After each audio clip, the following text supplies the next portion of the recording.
Who better than me? Ladies and gentlemen, welcome back to the channel. Welcome back to the casual stream. Back in and around its regular time, 15 minutes later than regularly scheduled, but it's better than being 9 o'clock. Thank you everyone who's obviously been rocking over the last couple of weeks. There's obviously been a lot of family stuff going on, also a lot of just up and down schedules here, there, moving to this place, doing that, trying to sort a lot of things out. So yeah, there hasn't been a casual stream like consistent for a couple of weeks now, but we're back. There will definitely be back to regular scheduled planning, especially after the Euros, at least, when I know that my evenings will be free again without having to worry about scheduling things in and around football. And I'm sure once England get knocked out over the weekend, which I'm not actually hoping for, but that will help. But yeah, salute to you guys and girls that are here and everyone that's jumped in. In fact, while I'm here, let me put this device on D&D. Don't want any calls or stuff coming in, taking off my camera. Okay, should be good to go. But yeah, how is everyone? How's everyone doing? We do the roll call, see who's in the building from early. I see Philip. Shout out to Philip, Mr. Always Loyal to the channel is here for 100%. Philip, you're a real one. I appreciate your support and your attendance each and every week, even on short notice. AAV Develops, shout out to you. Nice shirt, looking smart. Yeah, you know, thank you. This is, I bought a bunch of like polos just to go to work in. Cheap ones, you know, you ain't need to spend no money, it's work in it, but this is one of them. Decent color, good quality, good material. Should last me at least a couple of months. If it lasts longer than that, then I've had a right result. So I appreciate that. PAB, shout out to you. Looks like a new watcher, or at least a new commenter. Shout out, thank you very much for being in attendance. It's highly appreciated. A man like Jonah 31 in the building. Shout out to you. Aaron Simpson, big up base. Who you got winning the Euros? I think Spain. You know what? Spain looked quite deadly in their last fight. I mean, their last match, last fight. So you could tell I got boxing on the brain. Yeah, no, they look really good in the last match. But I actually think if I was gonna put my money on someone, I think Germany are in a strong position to go all the way. It's weird because obviously England have got the easiest pathway to the actual final, or at least to the semis, and they got that by being absolutely atrocious. If they was on the other side of the group, they wouldn't have made it out of the group stages, I'm pretty sure, because they had the right result being in the group they was in, playing as badly as they played. But yeah, I'm going for Germany, with Spain a close second, edged by France. But you know, the Netherlands seem to be doing all right in these games as well. They're always the perennial like underachievers, but you never know, they might have something in the tank for this one. Shout out to man like Muller. Bless up, might not be here for the whole thing. It's due to make my way to. If you're going away, safe travels, and I'm happy for you. If you're just going to drop someone off, then commiserations. But yeah, hope you're good. Hope you're good, Muller. Shout out to man like Mr. More photos himself, Lewis. Shout out to you, and thank you very much for capturing those natural shots of me at a lot of these events. Got me looking right, looking professional, which is something I am not one of. You know, I'm not meant to be there. I think I've definitely got what Ade had when he was suffering like imposter syndrome when he was at TalkSport and Sky and DAZN. The only difference is I know I'm an imposter. I'm just there riding the wave. But obviously I won't be in a lot of those events much more. Philip, oh yeah, I forgot you had a new job. How's it going? You know what? To be honest, I've only just gone back this week, so I had training. Then obviously everyone knows kind of what happened. I was off for almost 2 weeks, so I'm kind of just getting back into it now.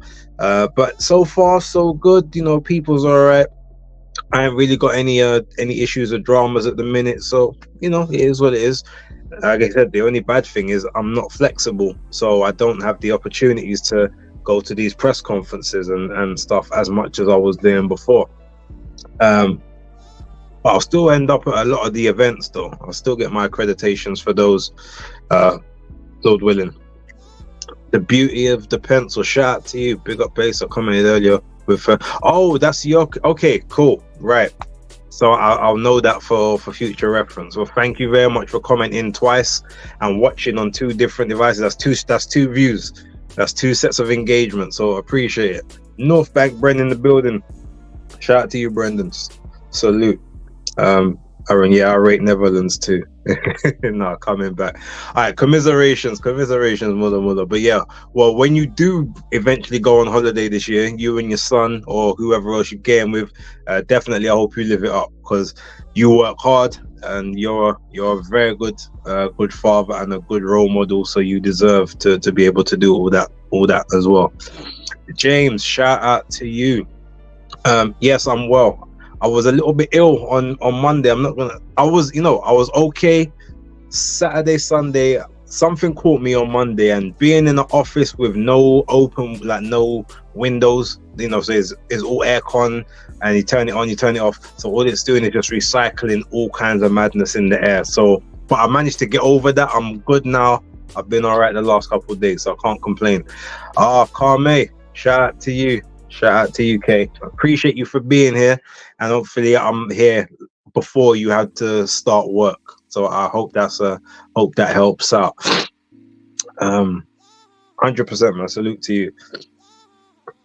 Yeah, I'm gonna go and give it another minute or so, and then we're just gonna talk about whatever we want to talk about. Now, I don't have any particular topics. Obviously, yeah, last week we saw the AJ and Dubois thing. It literally came out as I was on the casual stream on the Thursday. So I guess we can talk about that a bit more. We can maybe talk a bit more about the numbers that came out, you know, thanks to myself, with people, you know, detailing the numbers for Javonte, Tank Davis and Frank Martin. No, Phil, that's not the main talking point. It's just a picture I found to put on the casual stream. It's literally whatever we want to talk about. I think, you know what, if Don Charles was actually on camera, it would have been Monday Night Smoke. That's definitely something we got to talk about today, because that was hilarious, and not for the right reasons. But we'll get into that as well. Literally, anything you guys want to talk about, put it in the chat. I give my takes, you guys give your takes. But yeah, I just thought that's just some light stuff that we can kind of start with. But 100% Monday Night Smoke must be spoken about. Oh mate. Shout out to iLucan, shout out to you. Okay, give me a minute, James. We're gonna get to that. And yes, North Bank we will get to that as well. One moment. Simpson, it's funny that people still call Tank the face of boxing. The price in America are mad though. Yeah, I mean, look, it's only a certain demographic that call Tank the face of boxing, and unfortunately, it's the uneducated demographic. That's what we're gonna say. We're not even gonna just put that down to any of the, you know, the FBAs over there. But yeah, we can start on that one real quick. We'll start on that. So obviously, as you guys know, or for some of you may know, so when was it? Yesterday, it was yesterday. So I was on Twitter X, and who was it? Right, so Monday, obviously we was talking about numbers. I remember myself and London Runs Boxing was chatting about it. Now, shout out to London Runs Boxing. He was a man of his words. He's the one that made the bet with me that Tank was, he claimed that Tank was face of boxing. I said that Tank would sell numbers, when I said to him all along Ryan Garcia was the reason that pay-per-view sold, because Tank hadn't sold more than like at best 275 prior to that, right? So in his when we was going back and forth, he said, look, it's long going back and forth. I think Tank was a heavy contributor to the amount of those tickets sold. So if it, like when he sells, he goes, so I bet you £100 those tickets he will still sell more than over 500,000 pay-per-views. And when and I said, okay, cool, I'll take the bet. So we're coming up. Obviously, last week we got the numbers from Jedi Goodman, who said he had heard it was in the range of between 150 to 225. And so I sent that to him. He goes, no, wait there. And then someone else, I can't remember who it was, had said, look, if that's a range, then that's an estimate. That's not an actual factual number. So I goes, do you really think they would have added an extra 300,000 on top of that? And he said, well, hit me up when Mike Coppinger or Dan Raphael or someone like that releases the numbers. I said, all right, cool. So yesterday I basically was like, oh, you're just out here and like delaying the inevitable, because I found his old tweet. I was looking for it. And then Ring IQ came in and was like, oh, wait, he thought it was going to do 500,000 pay-per-view buyers. And I said, yeah, and he's refusing to pay me until it gets verified by someone like Mike Coppinger. And then Mike Coppinger saw the tweet and he responded saying it didn't do anywhere close to those numbers. So from there, obviously that circled around. I obviously tweeted it at him and said, yeah, give me my money. But from there it got picked up by everything boxing. Darshan was there, so everyone else sort of like quote tweeted it. Ring IQ did a segment on it on one of his videos, his latest video that came out first thing in the morning. So it just became this big story. But ultimately, off the back of that, I got my money. So again, shout out to London Runs Boxing for that. But yeah, that was, so we've got a rough gauge. Now, like I said, a lot of the numbers were saying it was about 150 to like 225. Dan Raphael then came out with a figure saying that it was he got the official figures were between 325 and 350k. So even with that being said, it was like, okay, well, it was still under the 500 that we had discussed. But then we're asking, well, is that a good number? Like, is that good enough for him to justify being quote unquote the face of boxing or anything? And we say, well, it was on Amazon Prime, and they was very adamant that the reach on Amazon Prime is obviously well above that of DAZN. So Ryan Garcia and Devin Haney doing quote unquote between 400 to 500,000 on DAZN. Canelo Alvarez, obviously he was on Amazon Prime and DAZN in his last one. They said he did about 550,000. He did 500 against Bivol and blah blah blah. So he was talking about, is he the face of boxing? And I guess based on those numbers, well, you got to say no, considering, even though you say, well, it's Frank Martin, nobody knows Frank Martin. 100%, I'll agree. But the quote unquote, the next big thing, the Mexican monster, David Benavidez, is on there. So everyone's clamoring for this Benavidez versus Canelo fight.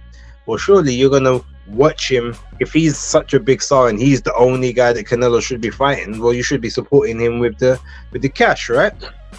But he's on the undercard and it's still just about scraping 325, 350,000 if those numbers are legit. Whereas, Rick Glazier then saw the tweet from Dan Raphael and said that fight didn't even do 150. I don't know where people are capping and blah blah blah. So either way, you put it between that range and you just say he's an attractions fight. I've always said that.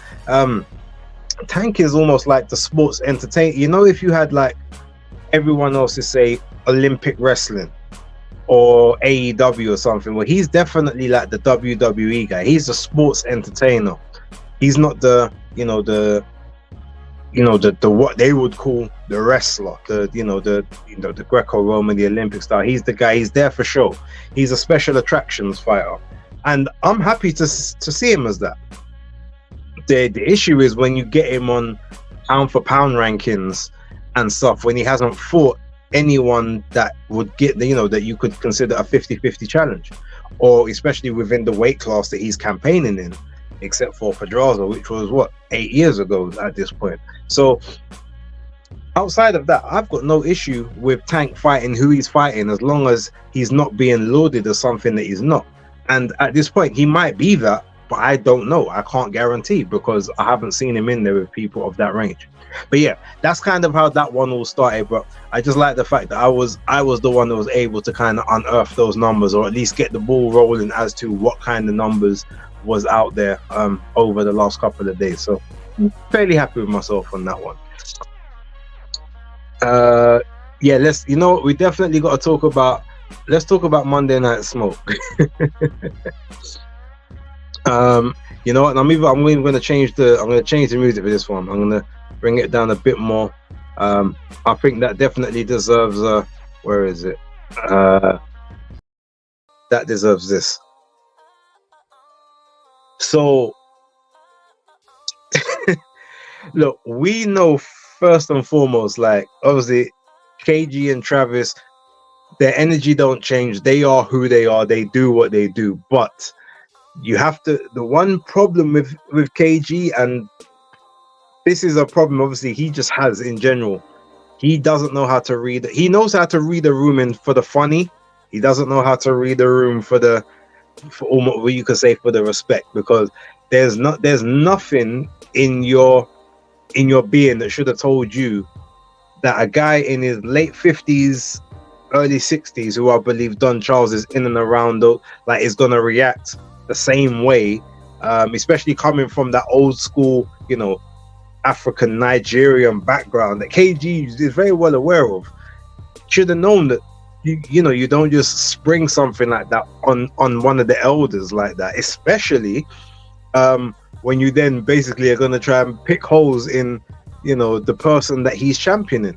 I couldn't imagine KG, well, every time we've heard KG like have a laugh at his or make a joke regarding his father, but he's made it, his father is a very serious guy, very serious individual, doesn't take kindly to things, is a very sort of just a serious character, doesn't find a lot of things funny like that.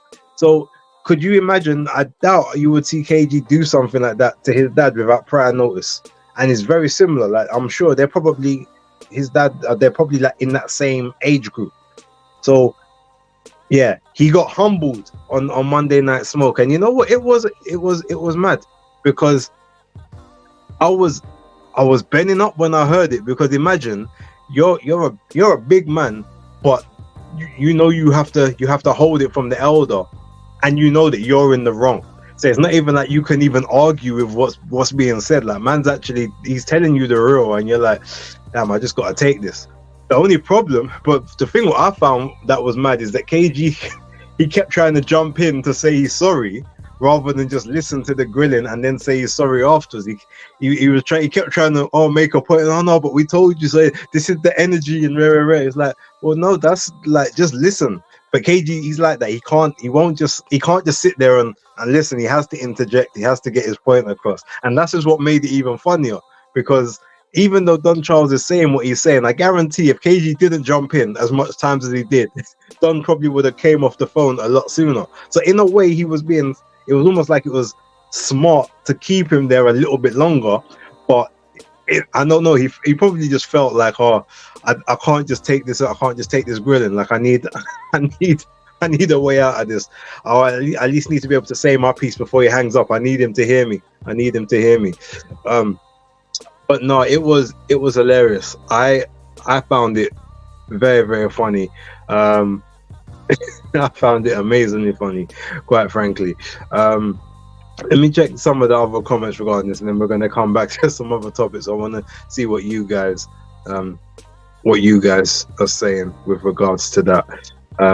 Northbank Don Charles had me crying. Yeah, that was amazing. And you know what the brilliant thing is, because if you remember the amount of times that KG has been messy when Like, and he's put Travis in a situation that Travis is just there's got to either just take a grilling or he's got to try and back something by himself. And KG's just on the screen looking like he's got popcorn with him. He's just there stirring the pot with that big grin on his face, that Cheshire cat grin. Or this time the roles were reversed because Travis is just there like, oh well, this I'm not in trouble. this is Nigerian on Nigerian beef. I ain't got nothing to do with this.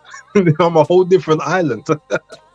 He was like, I'm a different part of the world. Yeah, this is, and Kate and Travis is just there like, huh?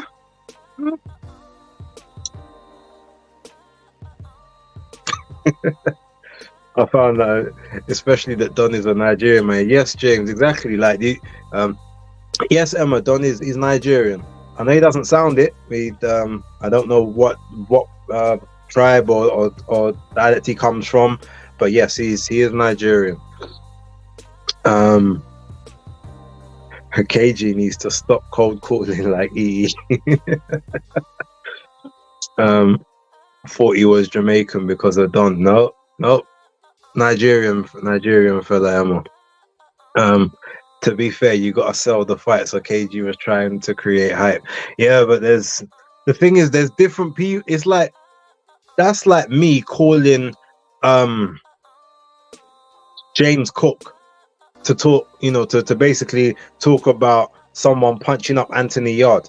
Like, I wouldn't do it because, especially if he's in the middle of camp or he's trying to get him, because his energy is obviously going to be to protect his fighter. What can he really say? He's not going to be like, well, yeah, I know Anthony's going to get punched up, but I'm just trying to make sure he doesn't take brain damage in the process. He's not gonna say something like that. He's gonna champion his guy, or he's gonna just cut the call off and say, "Don't call me with foolishness when I got things to do." And that's exactly what Don said. He just like, my energy. Everyone's against us. My energy has to be channeled into Daniel. Don't call me for foolishness. And I respect it. I rate it.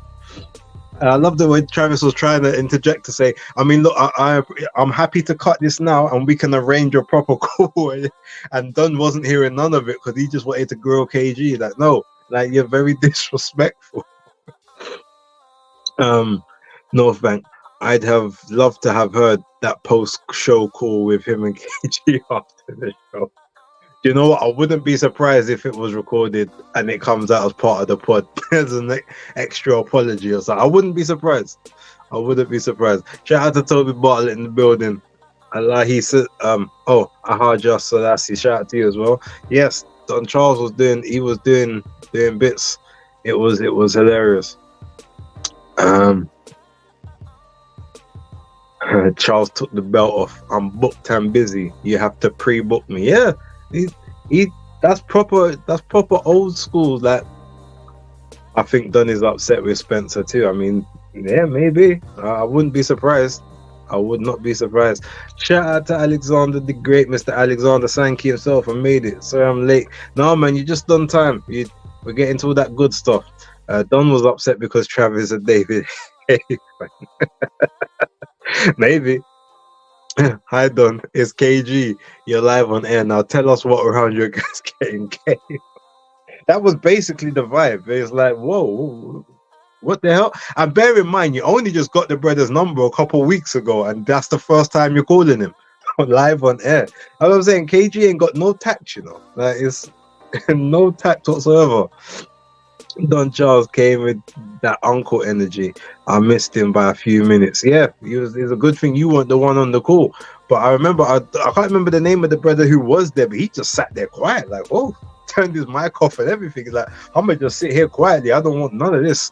None of this smoke is coming my way. But no, that was a hilarious exchange.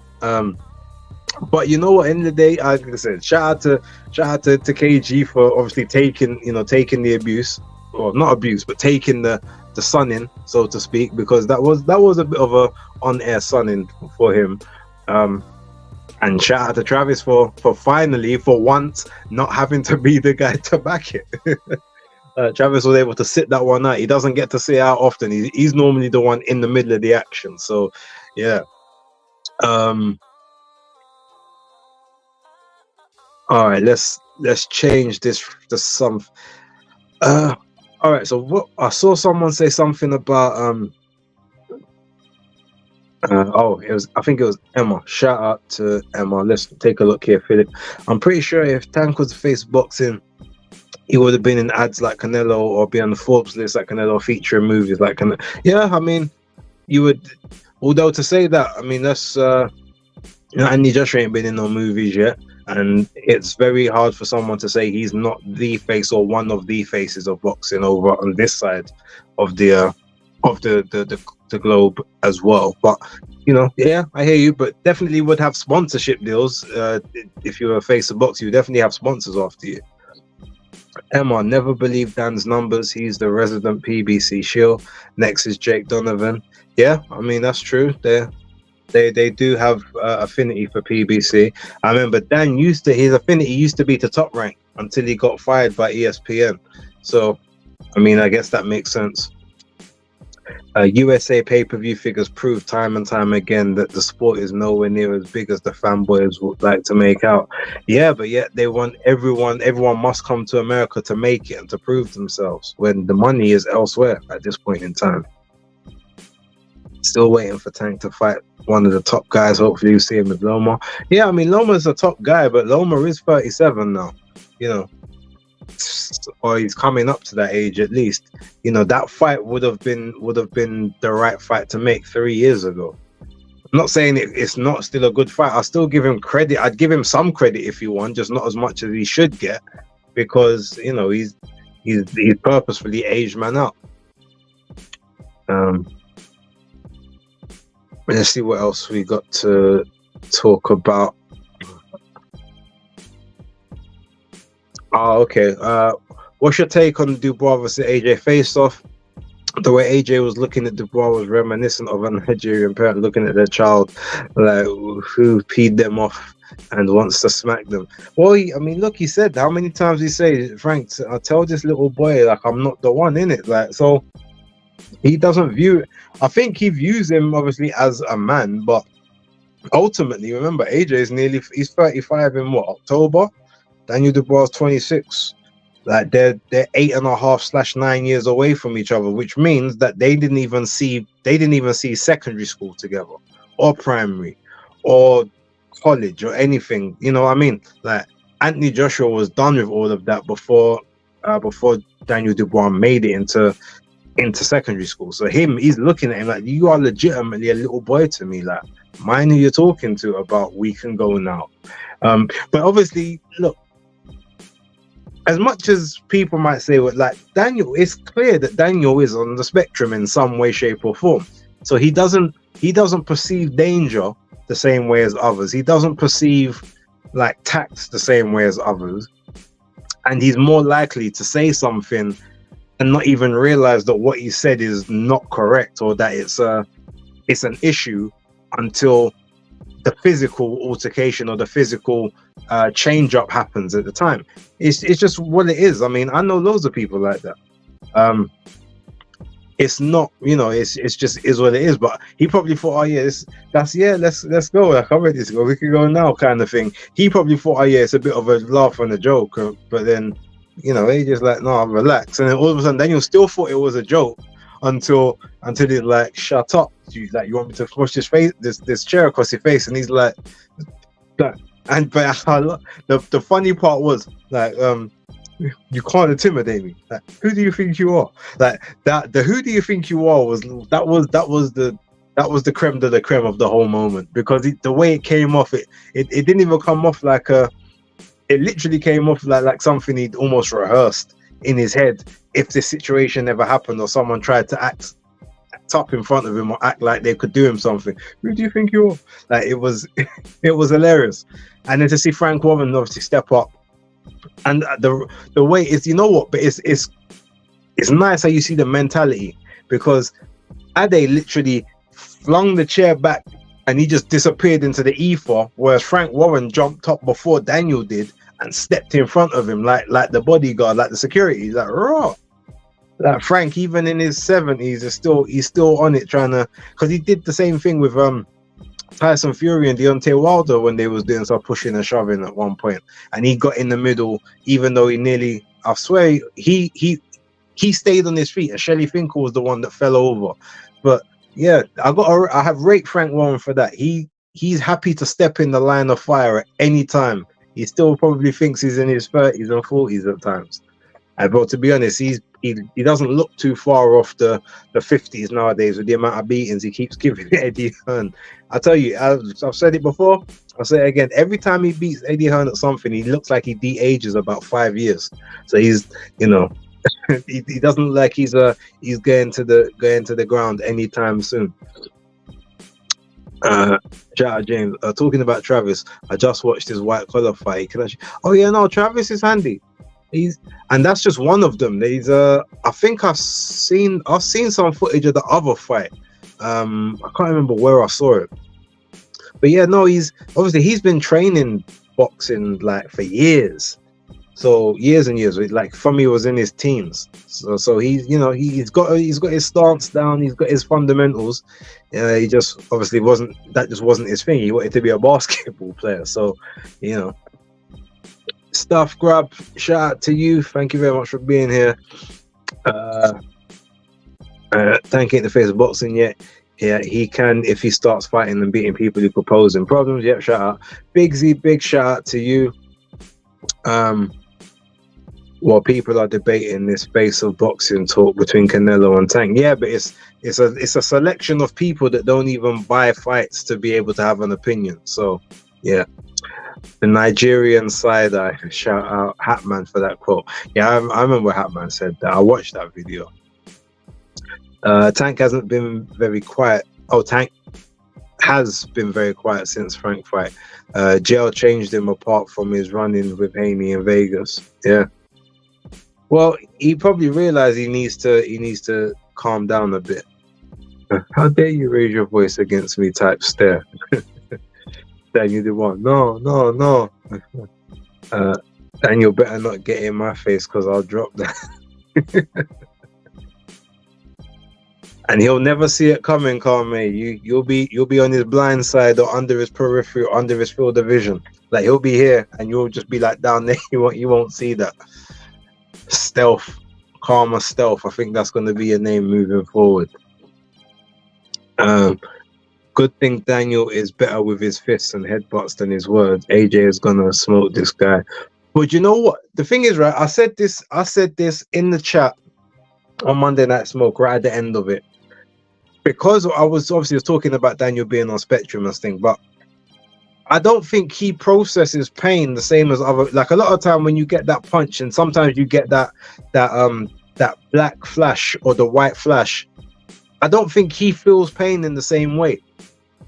Or when I say that, like obviously pain is pain, but different people process pain in different ways based on obviously their cognitive functions, their chemical balances or whatnot. I genuinely, because if you look at a lot of the time he gets hit, even though his body might have his body has a big reaction to it, but he never looks like he's in pain from it.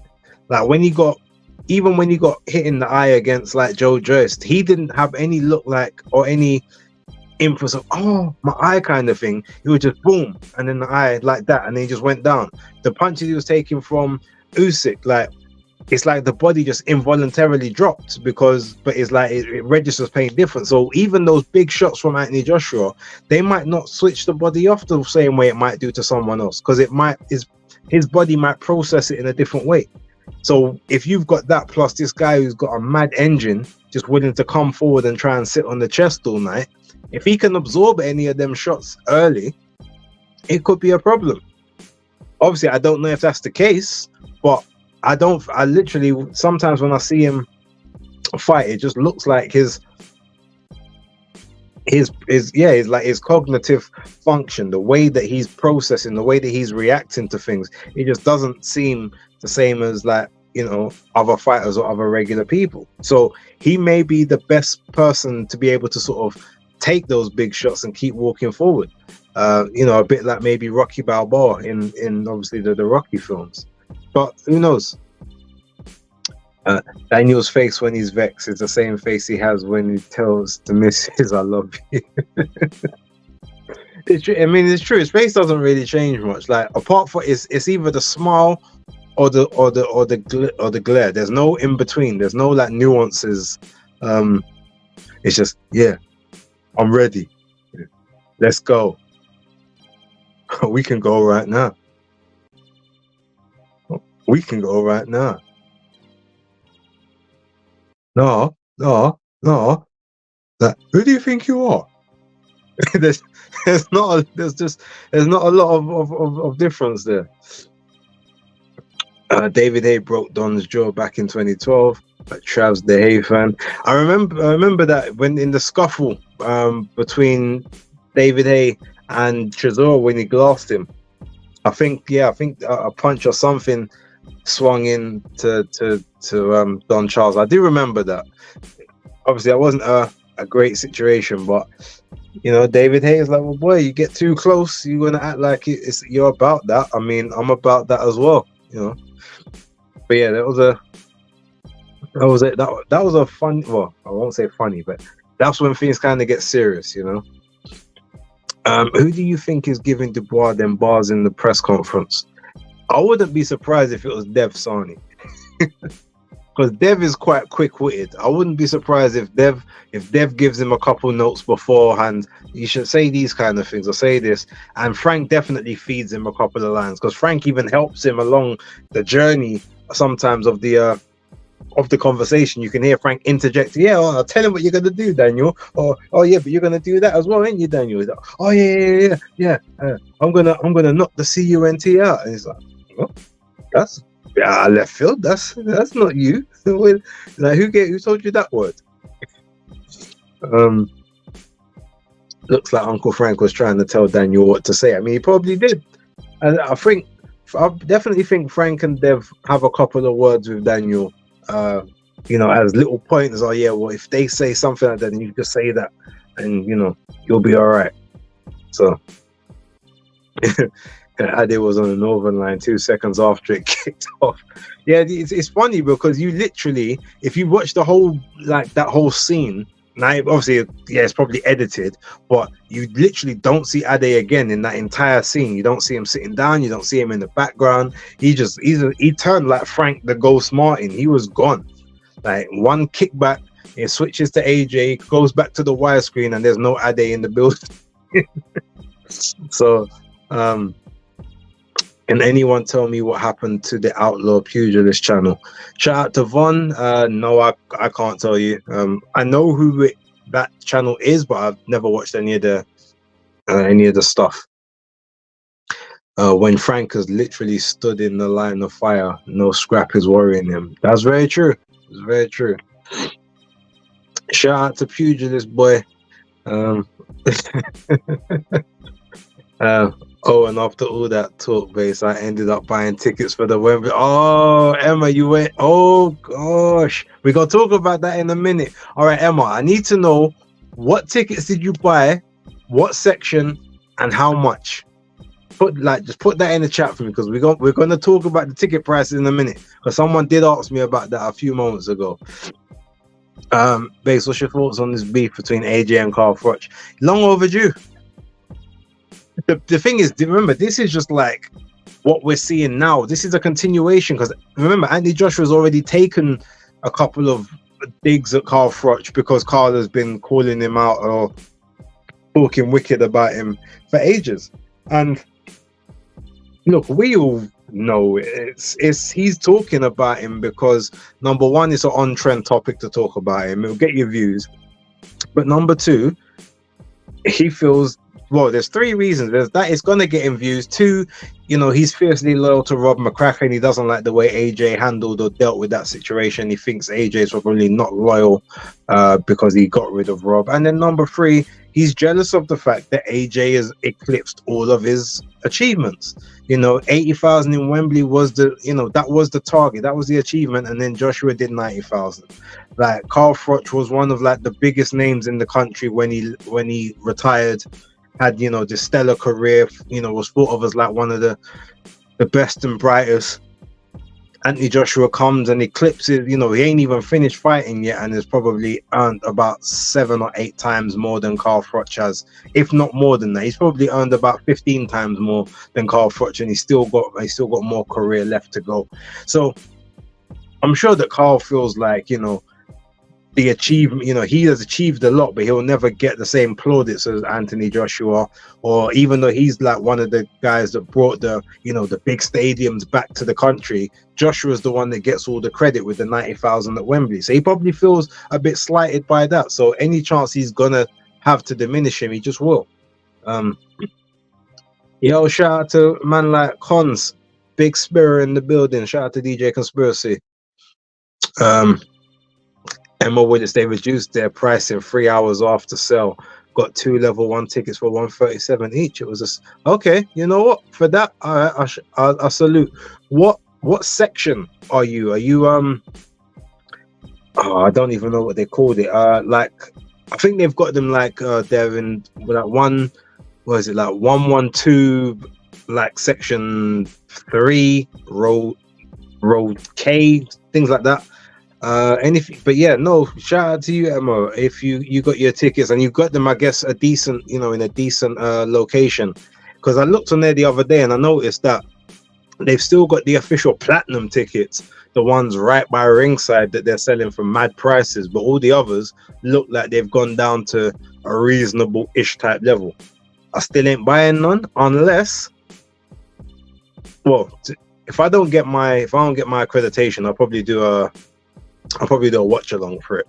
But there's some money I'm waiting for, and if that money comes in, it's a sizable amount.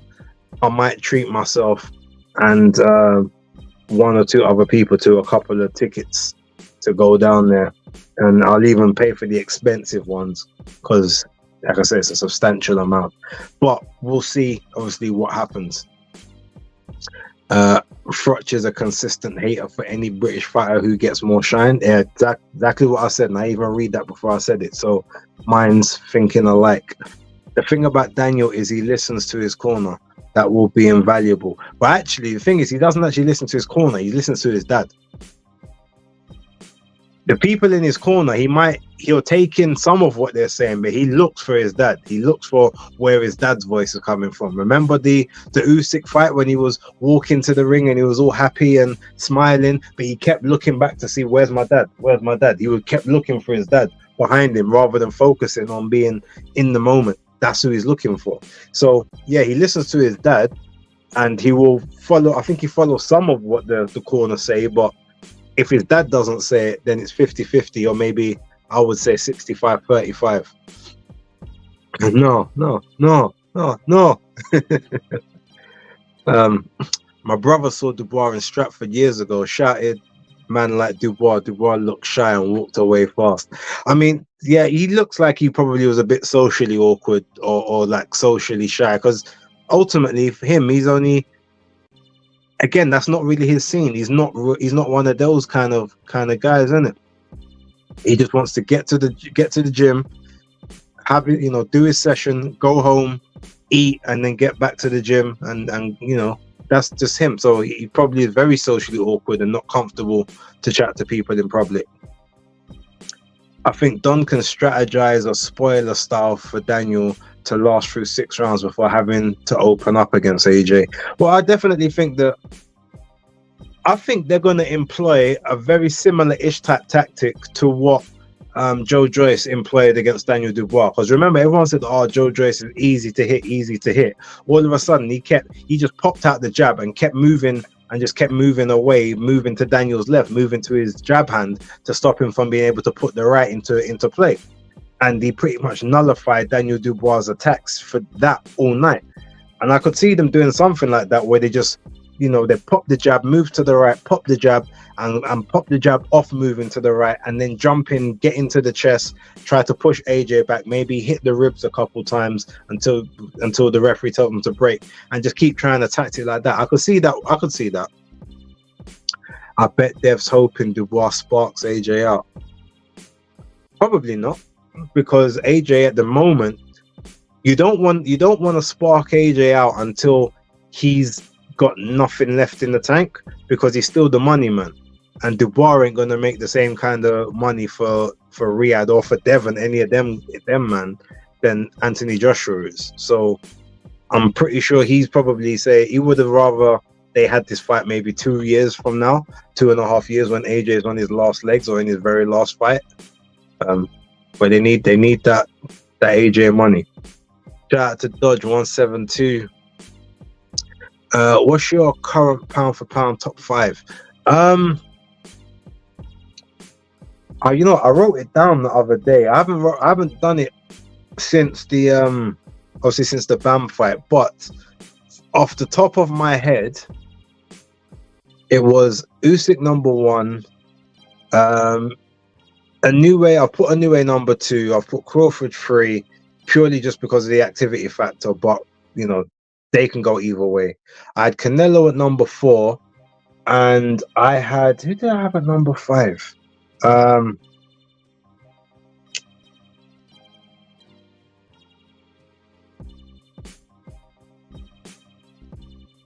I think I might have had.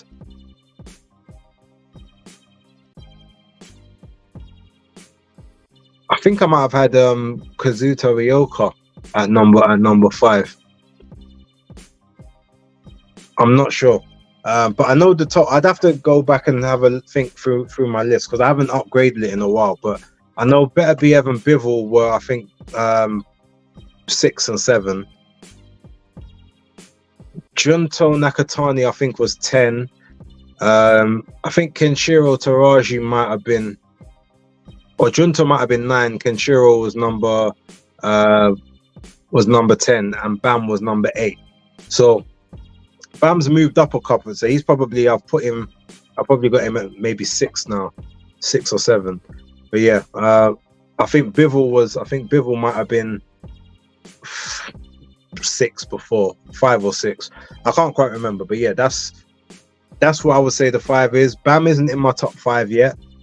He's amazing talent, but I don't think he's not a top 5er for me just yet. But he's got, he can definitely get there. Channel got taken down. He created a new art, so that's about the Outlaw Pugilist. I bought section 124 for 250. Was that 250 each or 250 for both? I'm going to assume it's 250 each. Section 124. Okay. Yeah, you see, I'm not. The thing is, I'm not paying. The only time, because I went to Cardiff, I went to the Principality for Joshua and Parker, and that one I was basically ringside. Essentially, I was literally just behind the barrier for ringside. And if I go to a stadium, I can't be any further back than where I was. Maybe 2 or 3 rows. I can't be in that, sort of the outer stadium or the back of the, sort of the back of the pitch, because you can't see anything, or you're looking up at the screen. I'm not paying £250 to look at a giant screen that I could look at home for free or for £20 and make the money back on a live stream or something. So, Ahija Selassie, how did the Carl Froch beef start? Is it because of Rob? Yeah, I mean, I think a lot of it is to do with Rob, but I think it's just Carl obviously jealous, and obviously he kept saying a lot of stuff and a lot of derogatory stuff about AJ and his career and how he get knocked out by a fat Mexican and his best wins are over the hill, like Klitschko and sort of all that kind of stuff. So yeah.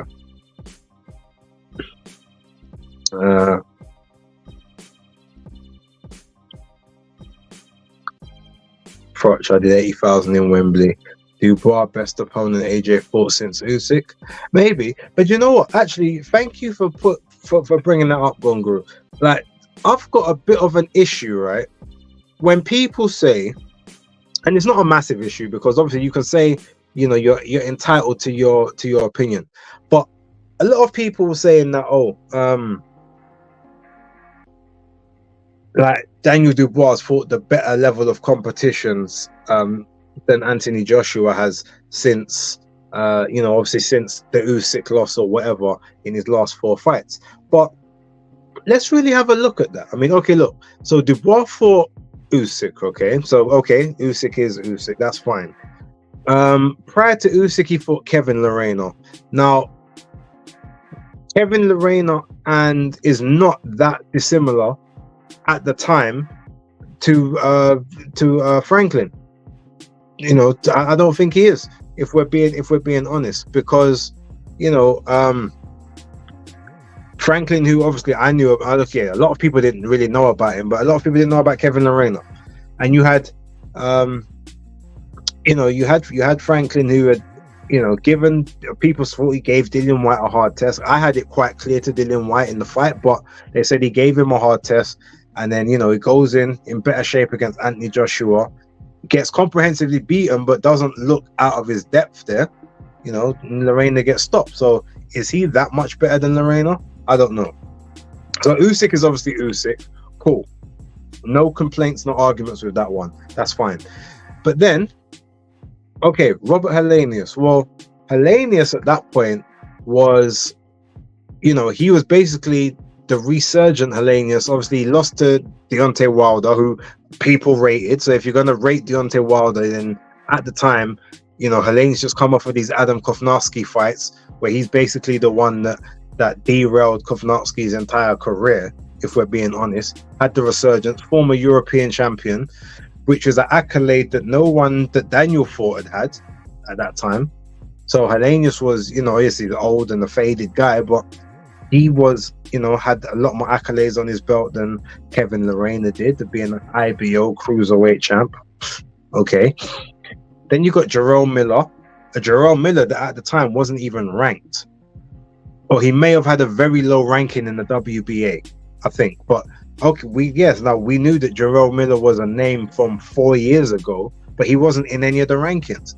So how does Jerome Miller all of a sudden then become a better win than Robert Helenius, who was ranked and was highly ranked in several governing bodies at the time, or Otto Wallin, because they both happened on the same card, right?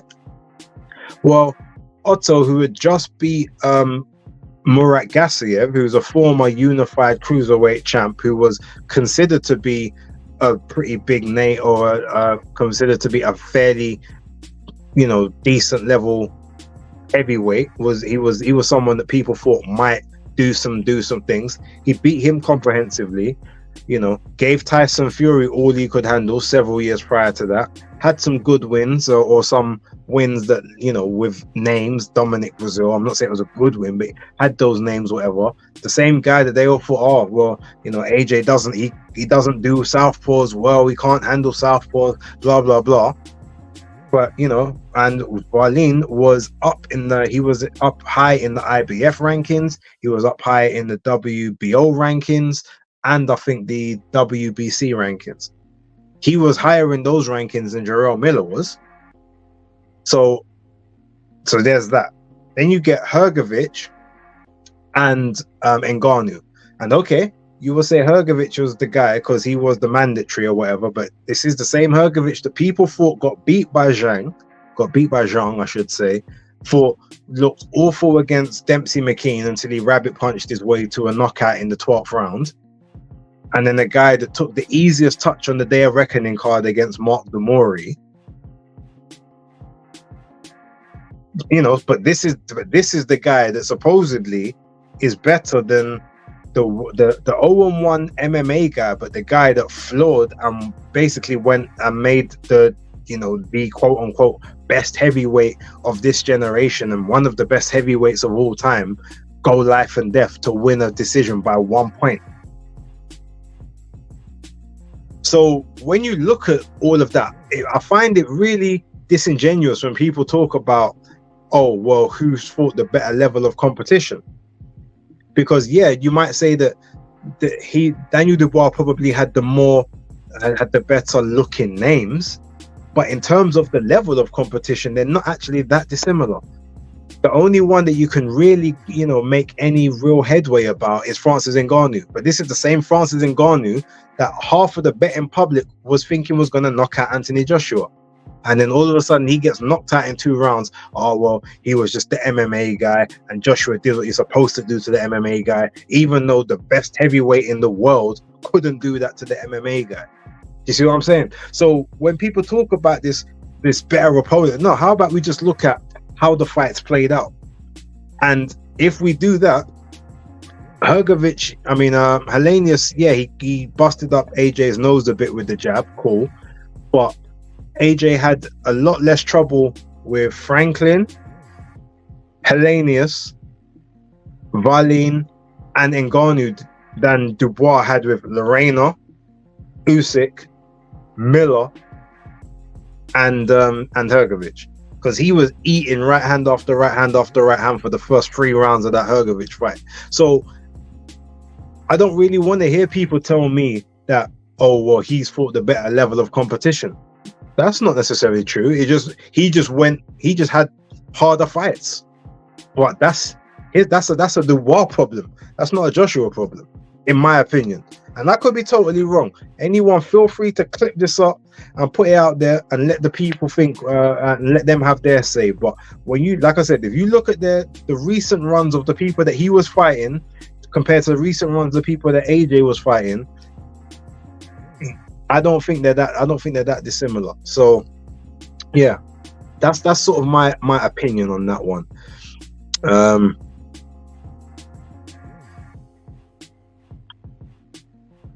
Shout out to Saint with the £10 super chat.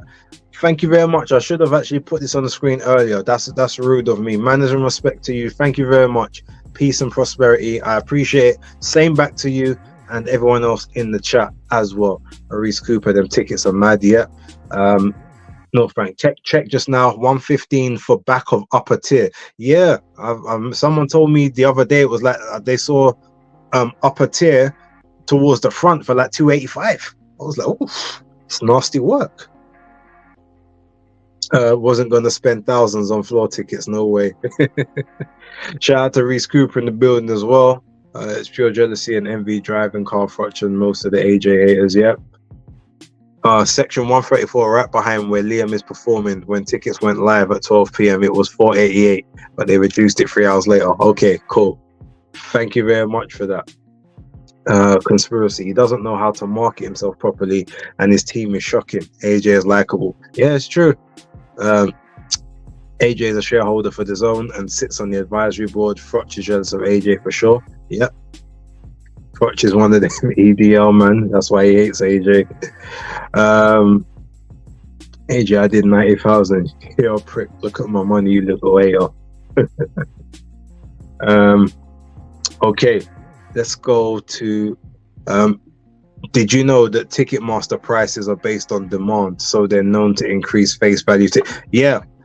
So if something doesn't sell out, I know that they do go down in price, but the problem is at that point you may not get the tickets that you want. So it's about, if you're happy to kind of just sit anywhere and be anywhere in the venue just to be there, then you can't. But if like you want a specific seat, you can't really take the chance of not going for those tickets as they are. But that's why I prefer AXS, because more time than not, their tickets are the same price all the time. Ticketmaster operate like a secondary market themselves, and I don't really like that about them. Who's the best trainer in the UK if it's not Ben Davison? If it's not Ben Davison, it'll be Shane McGuigan. If it's not, you see, the thing is, Grant Smith, I think, is a very good trainer, but I don't feel like he's got the big enough bodies in the gym at the minute to be able to like prove that, apart from Sonny Edwards. But Grant Smith is a good one. But I would say Shane McGuigan has to be, if not Ben Davison, it's got to be Shane McGuigan at this point. I'm not sure who else I could really put into that category. Caroline Dubois is more of her own adult compared to Daniel. I think that's why she fell out with her dad. Their dad stated he was their system. It sort of reminded me of Jesse Jackson. Yeah, I know some things as to why obviously they did fall out. But like you said, yeah, she wanted certain independence. Like, she wanted to be able to go and do certain things that he didn't want her to do, or he wasn't prepared to let her do. And she was like, well, tough, like I'm a grown woman now, innit? Things along that line. Who is your greatest of all time? Oh no, it's got to be Ali. My Capricorn compatriot, each and every day. I still look at Ali as having a 55-3 record.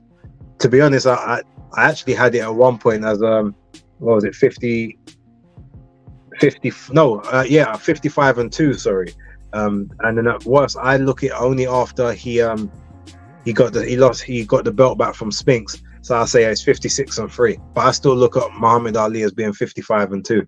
I don't acknowledge the last two fights. So you don't have Andre in your top 5 for that box trick.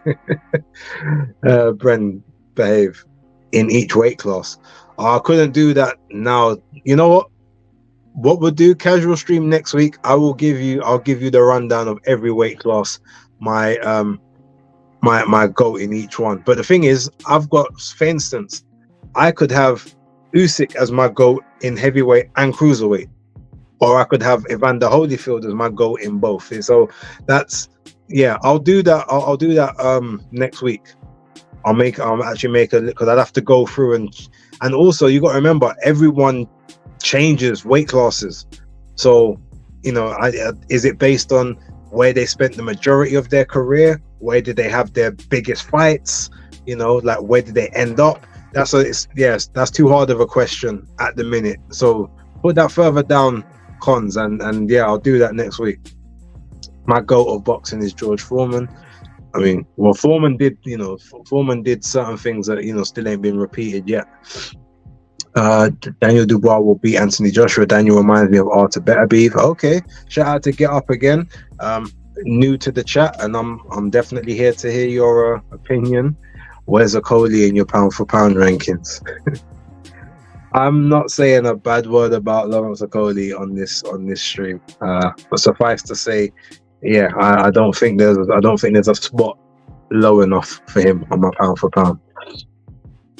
Reese Cooper, Froch reckons his chin would hold up against AJ's right hand. I mean, I guess if he's bobbing and weaving at the time, but I mean, it didn't really hold up against George Groves in the first fight, and Groves don't hit nowhere near as hard as AJ. So, yeah, I mean, he might have the good powers of recovery to get back up, but I mean, Carl talks just to talk. Let's be honest. He got his nose done. He ain't fighting again. He don't want to get back in the ring and risk getting that good work destroyed. That's long. What's your take on TalkSport, especially Simon Jordan's narrative on AJ compared to Fury? TalkSport, I've got no. The only time I have a TalkSport is when Ade is on there.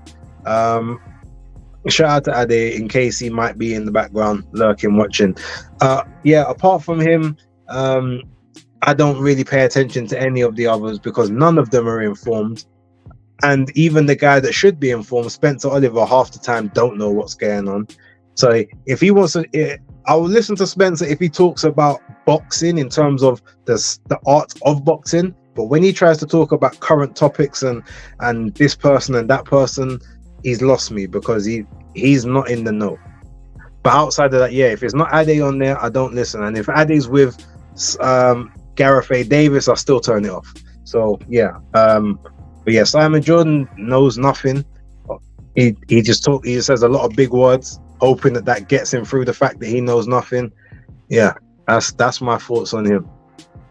Hergovich hasn't fought anyone since Zhang. Yeah, give you that. Facts. Okay, so this must be from my thing about the comparisons. As soon as AJ beats anyone, they're bums. It's laughable. That's the way it is. Shout out to Wayne Fitness. Big up base. Hit the like chat. Yes, please hit the like button if you haven't done already. Philip, another thing I don't like is how some boxing people think the AJ Dubois sparring rumors that Dubois floored AJ in sparring will dictate how the fight will go on the night. Well, we've seen several times where sparring didn't happen on the night. You know, Dimitri Bivol quite handily said that wasn't it Zerdo Ramirez, you know, beat him up in sparring, and then he took Zerdo to school and you know, put a beating on him in the fight. We heard what's his name? We heard Vosdik say that, you know, he got that Benavidez got the better of him in sparring. Benavidez was towards the end of his camp. He just came in and he took a bit of a beating in the fight, and then we saw what happened when the real thing came under the lights. Not one punch hurt, man. So yeah, so you know, is what it is.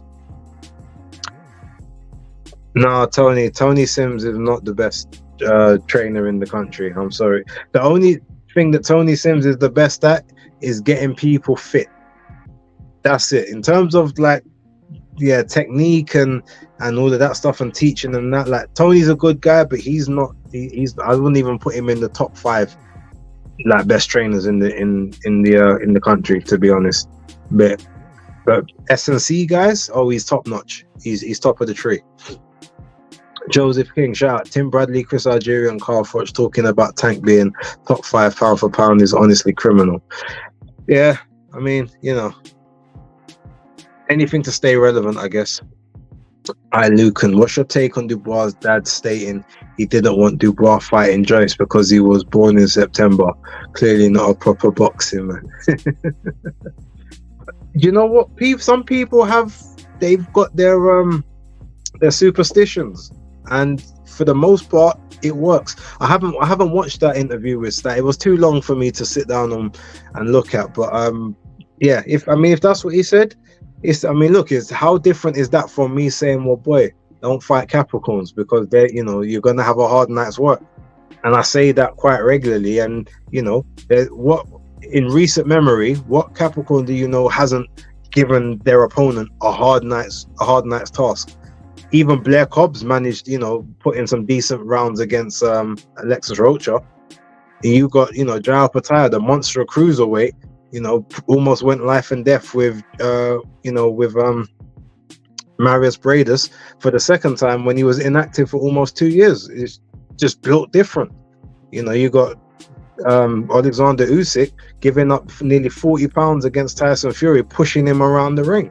It's, like I said, so if he's got something about people born in September, I respect it. And you know what? DJ Conspiracy is born in September. He's not a person you can ramp with either. I know him personally. So, them Virgos is different, just like them Capricorns is. It is what it is. A Cody number 1 pound for pound at Hugs. I'm sure the missus is very happy. Shout out to Carme. I only listen to Ade's show. Yeah, you see, Carme, she knows. Outside of that, there's no info that you can really discern from TalkSport. Unless like Frank Warren or His Excellency calls into the show to tell them a bit of news that we ain't heard yet. What do you think Shakur does next after Saturday? I think he goes. Honestly, I think he's going to end up at Matchroom. He's been talking about obviously Eddie being like the best promoter or one of the best promoters out right now, and Eddie has talked very favorably about him. Said, look, we're happy to have a conversation with him when his contract's up. And I'm sure that will end up being the move, because Shakur knows that he can, if he puts on especially a good performance this weekend, if you go with Eddie, you get Saudi opportunities, and he's about the bag. So that's what I see. Eubank Jr. put hands on Froch in sparring, and I bet everyone would pick Froch to beat Eubank Jr. in a beatdown. Yeah, exactly, Alex. Base, have you seen Super? So yeah, I watched it the day it came out. Or most of it. I saw the rest of it. It came out on the Thursday. I think I saw 3 episodes on the Thursday, because it came out. If you remember, I did the casual stream that day, so I watched 2 episodes before casual stream, and I think I watched 2 after, and then I watched the last 2 on Friday. It's decent, but I've got some big problems with it. Some of the effects are awful. The wire work is horrid in a couple of episodes.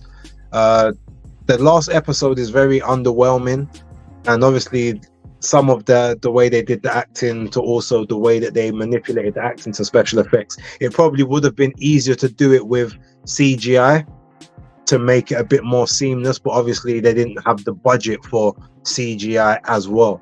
So on the whole, it's a good starter, and I know that if they get a season 2, they get a bigger budget. I'm sure they can bring in a couple of more specialist on certain things and tweak it. But yeah, some of the effects in there were horrible, and some of the acting was a little choppy as well, but Travis was good in it, and so was shout out to Getz as well, like, because Getz, he plays that character, and you feel like that character is legit until the last episode. And even though I knew he was a supercell, but when it got confirmed at the end, he became a bit of almost like a cartoon villain, more than anything else. But yeah, it's a cool show. It's all right. there's definitely a good starting block there. So, are you now saying Tony Sims is a PE teacher? Eubank Senior. All I'm saying is he knows how to get people fit. It was like CW, CGI. No, CW, CGI was much better than Supercell. But see, if you think about it, remember them, especially in the later episodes of like The Flash, they had a very big budget. Like The Flash and Arrow and all of them, like their CGI is better than what was on Supercell. But they also had been doing it for longer and knew how to get the best out of the money that they were spending. Whereas obviously Supercell, their budget is different. But that being said, like I said, anyway, I'm not even here to like discredit it. It's good, but I'm not gonna be here acting like, oh, it's the greatest thing ever when it's not. I can't do that. Even though that, I rate man like Ratman, and there's pure people in the show that I know. The girl that plays Sabrina Clark, Nadine Mills, very good old friend of mine. Obviously, you guys know Travis. One of my guys, I'm not going to say his real name, but his name's I think on the thing, he's normally always called Faker in the videos. Like he was in a couple of the scenes when Getz first gets introduced after they rob the package and all of that. Like I know people in the show, so I'm hailing it up, and it's a good first attempt. And I want to see them get a second series, get a bit more money, obviously get a bit more understanding of how to do certain things, and to tighten up, and it to go from strength to strength. But it's not the finished article. So it's decent. It's just not great. But it can be great if it gets the opportunity, and that's what I want it to have. So. But with that, okay, we're coming up to 9. So I think I've got through pretty much all of the chat at the moment. I think it's 37 people watching at the moment. So if you haven't hit that like button thus far, please do so. I've literally got about a minute and a half, 2 minutes max. Philip, I know that one guy who was in Blue Story that played Marcus' brother. I don't even remember Blue. I remember Blue Story, but I don't remember who played who. But yeah, that's another film I'm gonna have to actually watch again. But yeah, even in Blue Story, again, my boy Faker, he's in that. Anytime Ratman does something, he brings through a lot of the man them from back in the day. So I know I will see a lot of familiar faces. There's quite a few of them in a lot of the gang scenes and stuff. But these are men that I went to school with. So it's always good to see them doing things, especially coming out of certain situations that they were having back in the day, and now they're being a lot more positive and staying away from certain things, which is good. As older people, we can't be doing the same stuff we used to be doing. But with that being said, ladies and gentlemen, I'm going to thank you all for being a part of the stream. Hope we had a nice little interaction, nice little good show. Hopefully there will be episodes out tomorrow. Obviously we've got basis picks on Friday. There will be a live stream on the weekend.